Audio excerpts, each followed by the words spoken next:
Ito yung sample na hindi ko rin alam kung pwede akong magkaroon ng violation. Nandito ako ngayon sa EDSA, then tatawid ako sa Taft Avenue.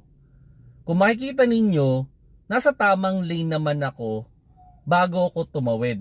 Wala naman ako sa loob ng bus lane. Pero pagtawid ko ng Taft Avenue, nasa loob na ako ng bus lane. So, anong tingin niyo mga paps? Posible ba ako magka-violation dito? Ang problema kasi dyan, ang violation pag pumasok ka sa bus lane ay 5,000.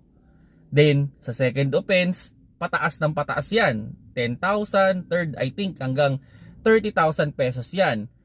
Paano kung yung sulat ko from the NCAP ay dumating after 10 days and kung paulit-ulit kong dinadaanan yung kalsada, baka magulat na lang ako, pumalo na ng 50,000 yung babayaran ko sa hindi ko naman alam kung may violation ba ako or wala.